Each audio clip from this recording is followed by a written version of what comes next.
Bonjour à tous.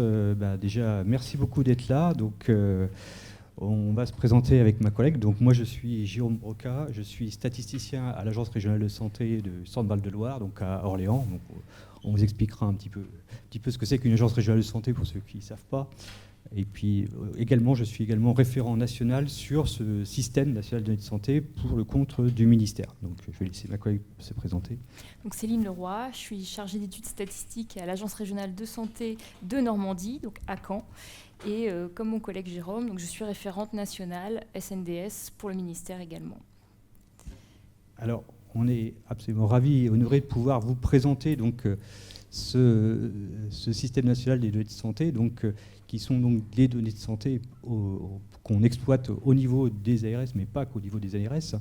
Ce sont des données qui sont également les vôtres, puisqu'elles sont constituées par vos remboursements, vos hospitalisations, on espère pas trop nombreuses. Voilà. En tout cas, l'idée, c'est que ce sont vos données. Et là aussi, on a eu la vocation de ne pas faire un cours académique sur le SNDS. Hein. Il y en existe pas mal, ou alors présenter une étude, mais vraiment sur des usages. Hein, vraiment qu'il y ait un panorama des usages du SNDS. Voilà, puis l'idée était de partager un petit peu notre expérience sur la donnée de santé, donc voilà.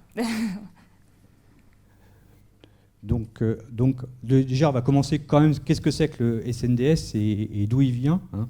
Donc, en fait, les données de santé, hein, donc, le SNDS a été bâti suite à un constat. Hein, donc, évidemment, il y a eu de nombreux débats, de nombreux rapports qui ont été faits, notamment le rapport Bras, qui dit qu'évidemment, ces données-là sont des données qui sont un capital important et aussi sous-exploité à l'époque. Hein. Donc, c'est vraiment un besoin fort qui a été exprimé, hein, notamment par rapport à la recherche, hein, qui avait quand même beaucoup de mal à pouvoir avoir des données au niveau de ce système. Donc là aussi, il y a une vraie volonté de pouvoir ouvrir cette base, hein, alors pas non plus n'importe comment, mais quand même avec une optique d'open data au maximum, hein, et également donc de rattraper un petit peu le retard qui s'était accumulé au niveau de la France, puisqu'on était plutôt pas mal. Hein, vous voyez, on était 3e, mais que beaucoup de pays nous sont passés devant et ont fait des progrès. Donc là, on a remis un petit peu aussi la phrase de l'ancienne ministre, hein, Marisol Touraine, qui donc a insufflé la création du système national de santé en disant que c'était une des bases, et ce qui est vrai, hein, une des bases les plus importantes au monde. On vous donnera un petit peu des volumétries, vous verrez que c'est pas négligeable. Donc, concrètement, quand on parle de système national des données de santé, de quoi parle-t-on? Donc en fait, le SNDS, c'est une série de bases de données qui sont reliées entre elles, donc au niveau des patients, par la même clé d'identification du patient. Donc on y trouve les données de l'assurance maladie, donc c'est les données de vous tous en fait, hein, quand vous présentez votre carte vitale, c'est les données de remboursement de soins qui sont présentes, donc le SNIRAM. On y trouve les données d'hospitalisation issues du programme de médicalisation des systèmes d'info. On y trouve aussi les données de mortalité, donc c'est les certificats de décès, hein, qui sont gérés par l'INSERM. Et donc ça, c'est ce qu'on trouve actuellement. Et après, à terme, on y trouvera aussi les données de la Caisse nationale de solidarité et d'autonomie, donc la CNSA, les données sur le handicap, qui nous permettront notamment de travailler sur le lien handicap et santé.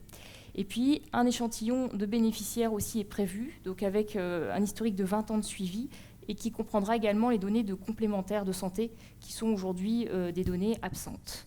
Donc tout l'intérêt en fait, du SNDS, c'est de pouvoir chaîner les bases entre elles.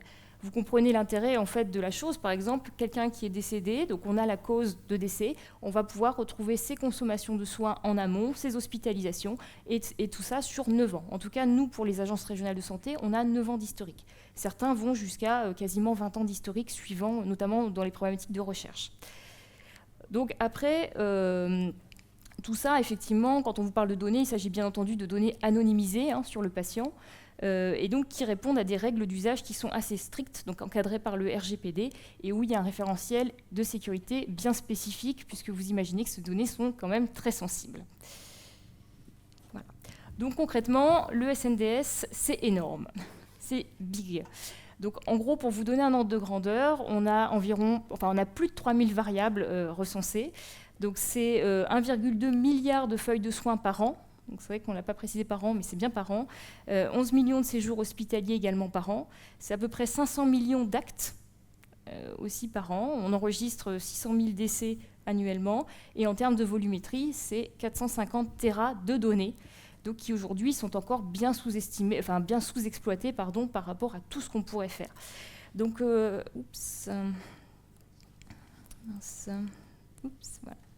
Donc sur ces données, alors pour représenter le SNDS, on a choisi un petit peu de partager avec vous la représentation qui sont faites par nos collègues de l'adresse au ministère, qui ont relevé le défi d'arriver à représenter le SNDS, et c'est plus de 3000 variables, en tout cas à partir d'un visuel qui recense toutes ces variables et les relations entre elles. Et donc, on a mis les liens, donc éventuellement, vous pourrez regarder ça, parce que c'est disponible en open data, bien entendu. Tout ceci est accessible, et donc ça permet de donner une idée, en tout cas, de tout ce qu'on peut y trouver. Et ça a le mérite de tout recenser sur une seule page. Donc comme ça, on en prend plein la vue tout de suite. Donc voilà, n'hésitez pas, plus tard, en tout cas, à y aller. Alors, pareil, pour être un petit peu... non exhaustif, mais disons de vous donner une idée de ce qu'on a concernant le patient. Donc on a des informations sur ses diagnostics, c'est-à-dire que les motifs d'admission à l'hôpital, donc c'est ça. Donc ensuite, on a également ce qu'on appelle donc les ALD, les affections longue durée, c'est les exonérations de tickets minoritaires, les prises en charge à 100%. On sait qu'une personne, donc par la sécurité sociale, on sait qu'une personne est prise en charge à 100% et on sait pourquoi. D'accord, donc c'est ça le motif d'ALD. Et on a également ce qu'on appelle donc la consommation de soins et des informations de nature médicale avec des soins qu'on appelle traceurs. C'est-à-dire que, évidemment, vous allez chez votre médecin, vous avez je ne sais pas, une angine ou des choses comme ça, il vous donne des médicaments. Nous, on sait pas, on sait simplement que vous avez une consultation, d'accord, mais on ne sait pas le motif. Là, autant que dans les hospitalisations, on connaît le motif de votre venue à l'hôpital pour une consultation simple chez un médecin, on ne l'a pas, ce motif. Par contre, ce qu'on va avoir, c'est derrière les médicaments qu'il vous a prescrits. Ce qu'on appelle donc à partir de cette série de médicaments, on va pouvoir, ce qu'on appelle tracer, ou des actes médicaux ou des choses comme ça, on va pouvoir tracer et donc estimer votre pathologie. Voilà. Donc ce qui est important, donc voilà, exemple, consommation régulière d'antidiabétiques, on suppose qu'une personne qui consomme des antidiabétiques, il y a des chances qu'elle soit diabétique.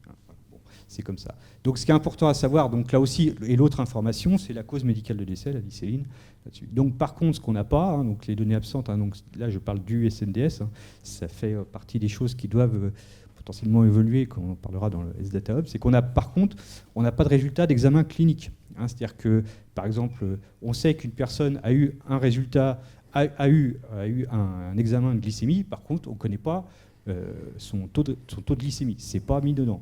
Donc on sait juste qu'il a fait un examen. Également, on lui prend sa tension, mais on ne connaît pas le résultat de sa tension. Donc toutes ces informations, examen clinique ou paraclinique, on n'a pas d'informations sur le poids, l'IMC, voilà, on n'a pas ces informations-là. Et pas d'informations, c'est les médicaments non remboursés. D'où l'idée de monter la petite base.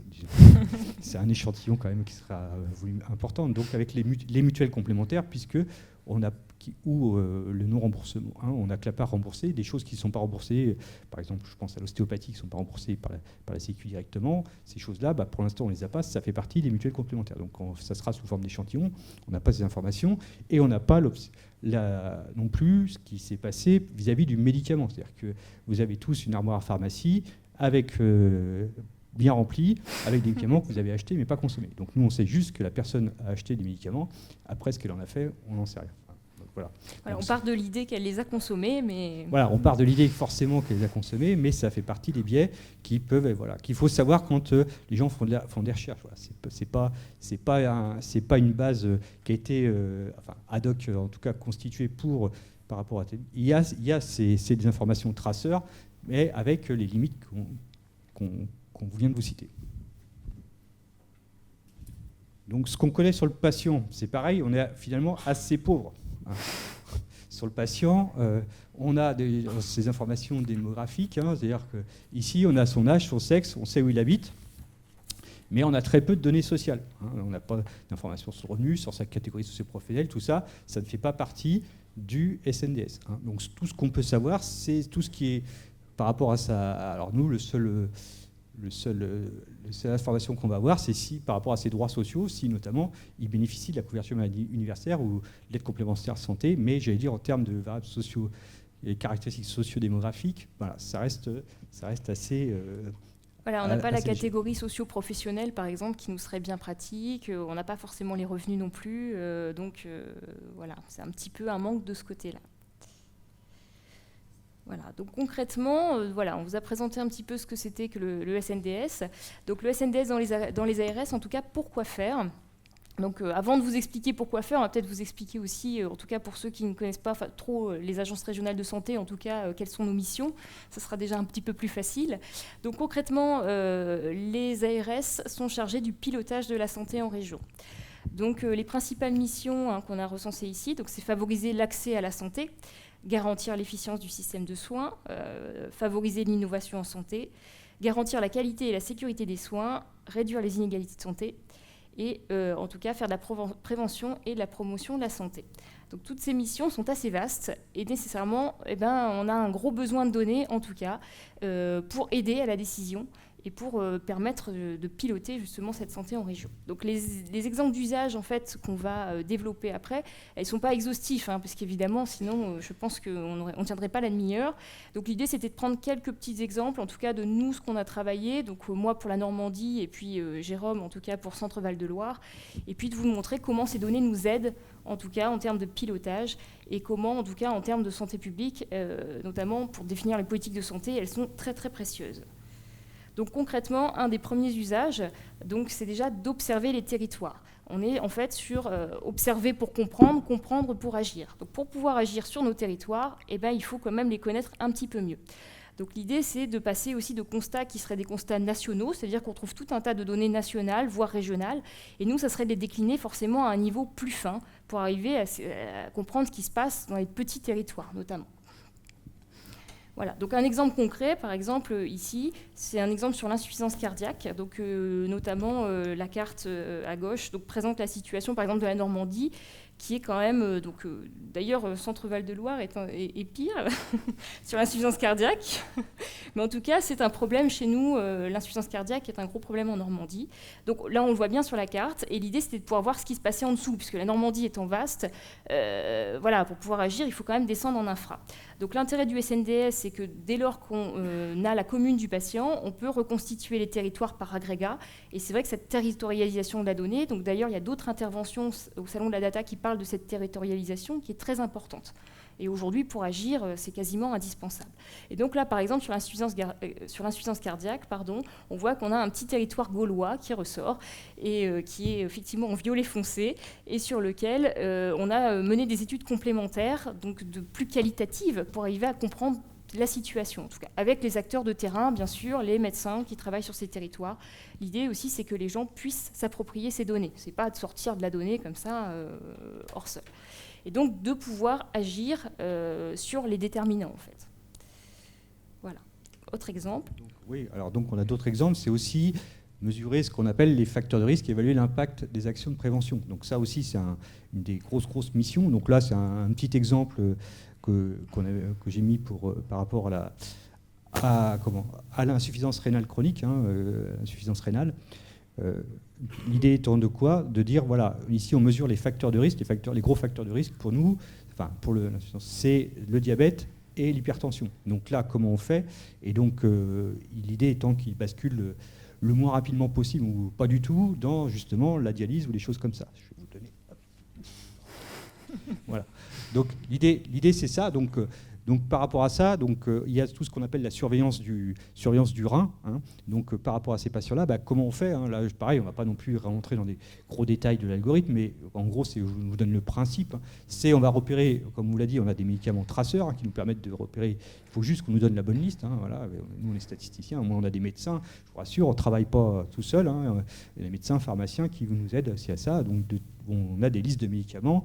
On regarde ceux qui ont consommé ces médicaments-là. Donc à partir du moment où ils ont 3 délivrances, on considère que c'est des patients réguliers, voilà, là-dessous.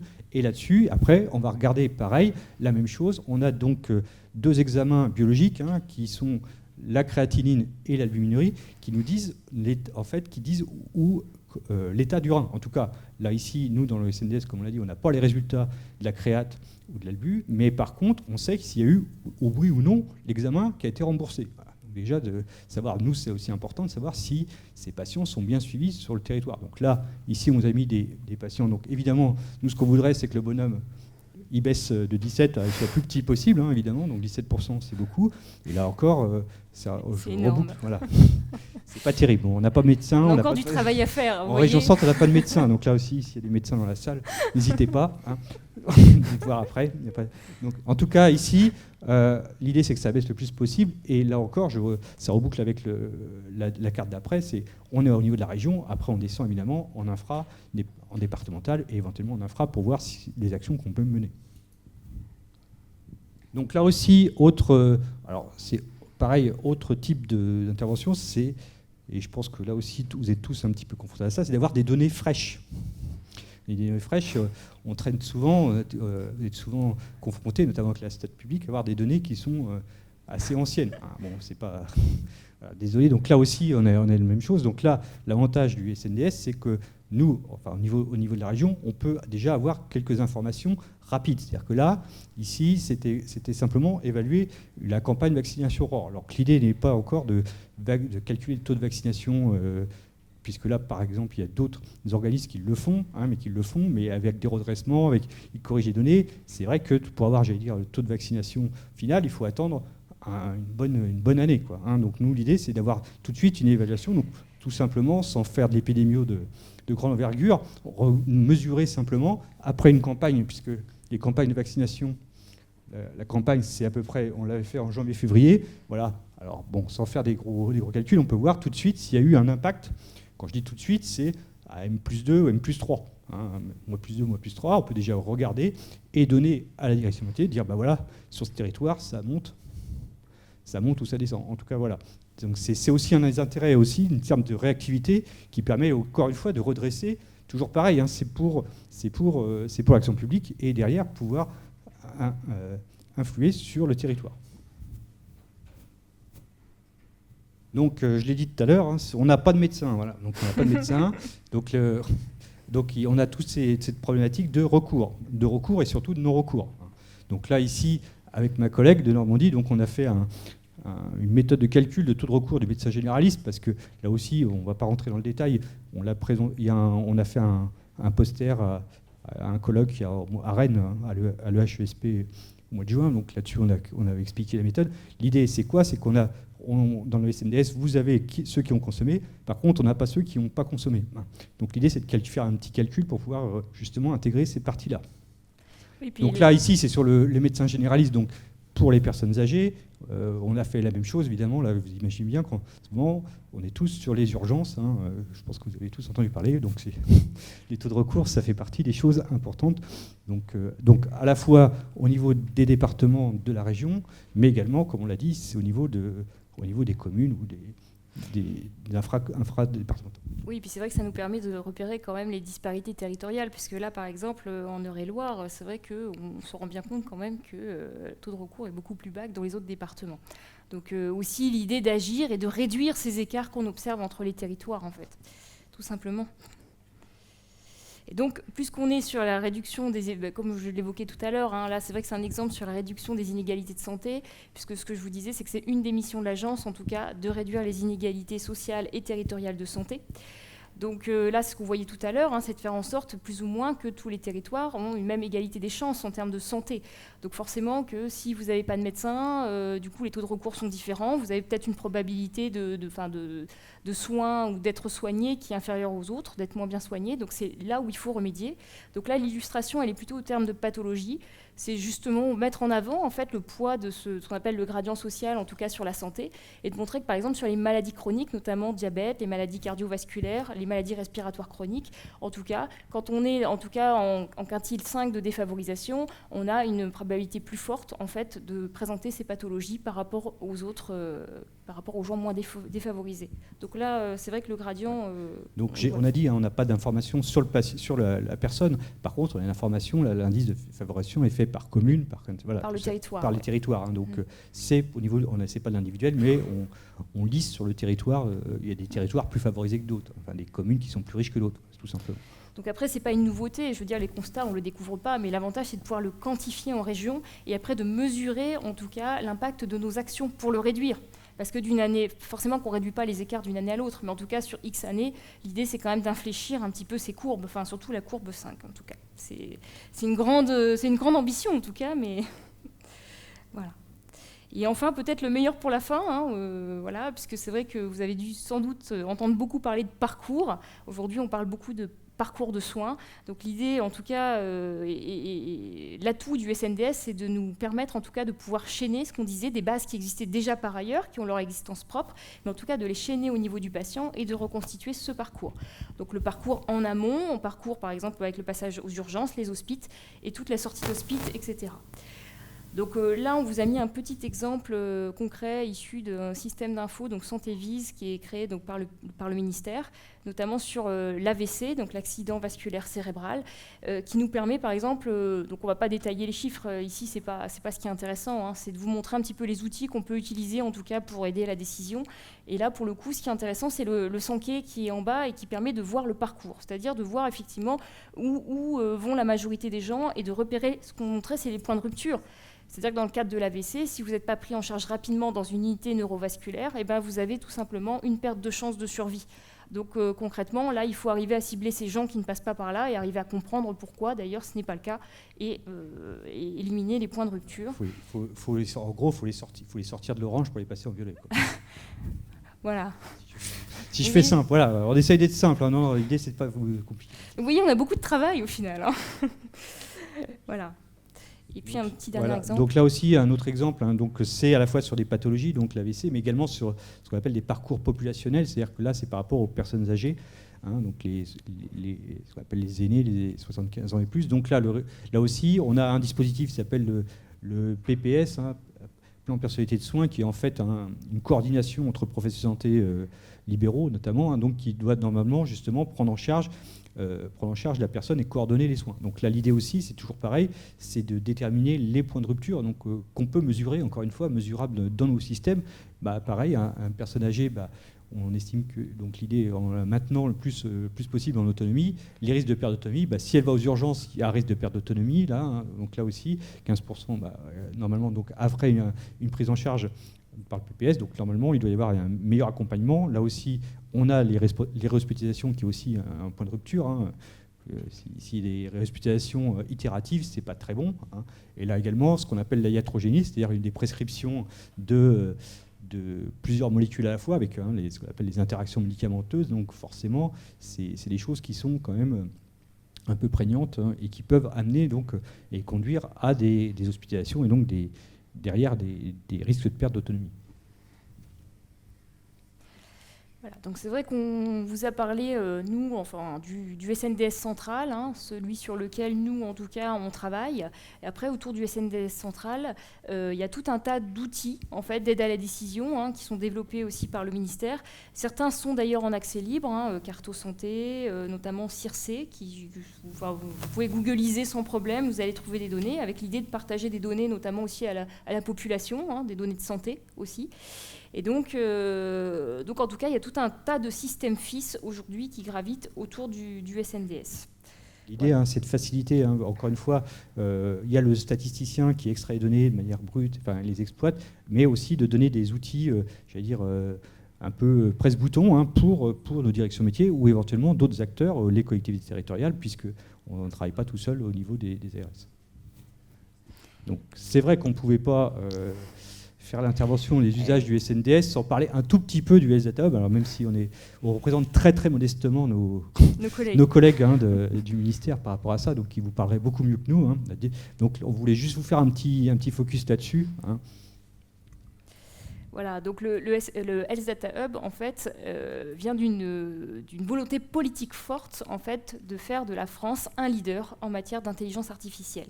Donc c'est vrai que le domaine de la santé a été retenu parce que c'est vrai que c'est un domaine assez important sur lequel il existait déjà des bases relativement importantes, mais avec des gros problèmes de cloisonnement de la donnée et même d'accès aux données. En fait, c'était très compliqué d'accéder aux données. Et donc le gros enjeu, en tout cas sur le Health Data Hub, il est bien en évidence, il est bien entendu sur la recherche médicale, où il y a des grosses attentes, en fait, où là, l'idée, c'est quand même très clairement d'arriver, par exemple, à mettre en évidence des biomarqueurs, des prédispositions génétiques. C'est d'utiliser ces bases, par exemple, vous avez tous entendu parler des scandales sanitaires sur les médicaments, c'est de se dire, peut-être on aurait pu prédire ceci, on aurait peut-être pu aussi les éviter. Donc c'est l'idée de faire tourner des algorithmes, en tout cas d'intelligence artificielle sur ces données et de pouvoir éventuellement repérer des choses dans le domaine de la recherche. Et après, il y a plein d'autres cas d'usage, puisqu'on en recense près de 100. Là, on présente les principaux. Et notamment une importance aussi capitale sur le pilotage du système de santé. C'est un petit peu aussi ce qu'on vous présentait tout à l'heure, pour adapter l'offre, tout simplement, pour mieux adapter l'offre, en tout cas, et puis répondre aux besoins de santé de la population. Hop, on vous a mis le lien, surtout, n'hésitez pas à aller cliquer dessus, donc il n'y a aucun problème. Donc derrière diapo, là c'est pareil, c'est pareil, les principes clés de l'organisation. Donc là, on ne va pas s'étendre parce que ça, encore une fois, c'est pas tout à fait notre partie à nous, mais voilà, c'était important. Là, c'est pas de faire, encore une fois, l'idée du Health Data Hub, c'est pas de faire Big Brother, c'est-à-dire que c'est vraiment de partir du socle qui est donc le SNDS et éventuellement de connecter avec d'autres bases qui existent, des bases épidémiaux, justement, et de pallier un petit peu aux manquements dont on vous a parlé au niveau du SNDS, notamment mettre des examens, et donc tout un tas de recherches, aussi bien publiques que privées, qui peuvent donc interconnecter et donc et offrir une sorte, avec ce qu'on appelle des hubs, donc des hubs centrales, le hub central et les hubs locaux, avec une sorte de prestation de service qui peut être fait à façon, donc des extractions à façon, évidemment encadrées par tout un circuit de demande. Mais c'est ça le principe du Health Data Hub, c'est vraiment de pouvoir avoir quelque chose d'interconnexion encore, et comme l'a dit Céline, pour justement aller encore plus loin dans l'IA et développer les algorithmes. Voilà, très bien. Je vous remercie en tout cas de votre attention. Si vous avez des questions, n'hésitez pas. Il nous reste 4 minutes.